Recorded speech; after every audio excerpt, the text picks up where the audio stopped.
Now, before I begin this video, I want to do a little bit of a disclaimer for Metal Gear Solid 2.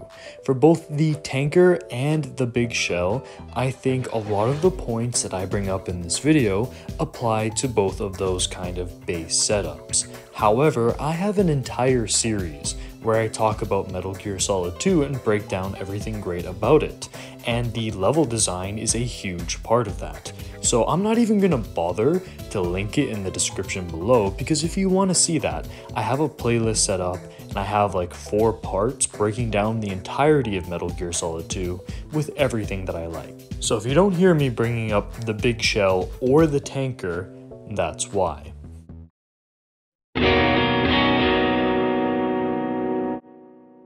MGS is all about infiltration, reconnaissance, and espionage. This means the game setting is just as important as the weapons, guards, or codec crew. Halo can be fun even when I'm fighting the Covenant in plain gray rooms because the combat is the main focus. Matching the right guns against the right enemy is endlessly fun. But if you try to make me sneak through an empty space with no gimmicks or environmental stealth influences, I'm going to be forced into combat in a series where combat is a punishment. So today I'm Pliskin and we are gonna go over what makes a good, fun, and replayable Metal Gear Solid base.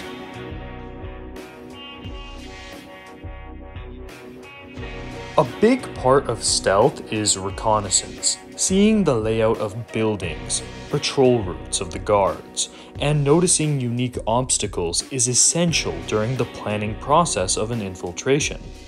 It also ensures that the gameplay feels fair.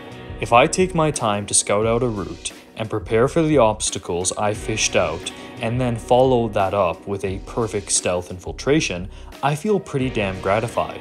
At the same time, if I rush in without scouting and get ambushed by guards, or I get noticed by a tucked away camera, I can't call bullshit, because if I recognized an area designed for recon and know I willingly ignored it, that blame is on me. Therefore, my failures feel fair.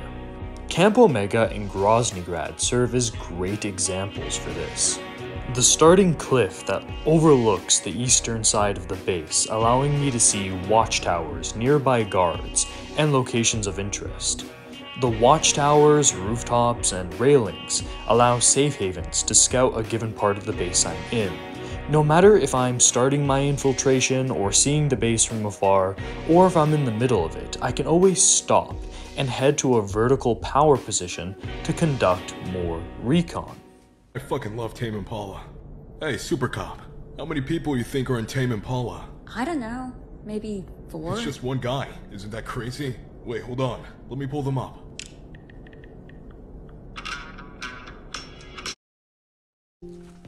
In a good stealth game, death or failure is a form of recon. As long as a fair checkpoint system is in place, failure will serve as a means of getting to know the base better. If I rush out with pause during my exfiltration and get killed by the Humvee, I not only know of its existence but also noticed other obstacles on that failed route. So naturally, I'm gonna try another route based on my information gathered on my way in. Groznygrad sets checkpoints for areas upon entry, so if a guard catches me and starts an alert which ends up killing me, I restart the area with the knowledge of that guard, where the reinforcements come in, and where I can hide or hold my ground. Groznygrad is also infiltrated twice, so on the second infiltration I already have a layout of the environment and can infiltrate at a quicker pace, even with the changes in patrols.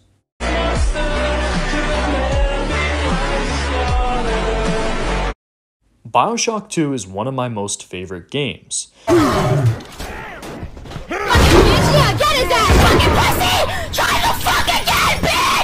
For many reasons, but a key point is how you can turn the hostile environment into an ally. Both Snake Eater and Ground Zeroes utilize some form of this as well. Snake Eater is arguably more mechanically complex. I can destroy food shacks to weaken and starve out the enemies, making them susceptible to poison or rotten food I leave around. I can utilize a disguise to walk freely around the base and collect more information, routes, and strategies. I can kill enemies of interest to weaken a boss fight later on. But just because Snake Eater is insanely packed with mechanics doesn't mean Ground Zeroes does not have depth. Utilizing enemy corpses as camouflage, utilizing vehicles for stealth, combat, or escape, overhearing conversations and getting new infiltration information or exfiltration information, destroying anti-air turrets to enable the usage of Morpho for combat, and of course, marking. The in-scope in general is just a great tool, and I think that deserves its own video, which is coming. It might be different, but Ground Zeroes and Snake Eater are equally in depth for how you can use the environment to your advantage.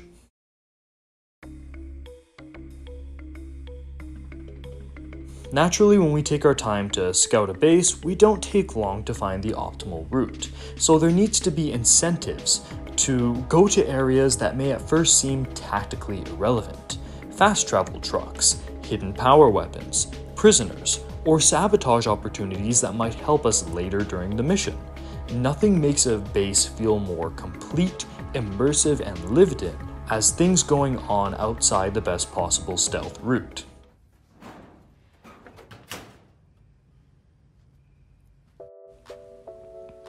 So in conclusion, recognize the base as a character just as much as Snake or any of the guards.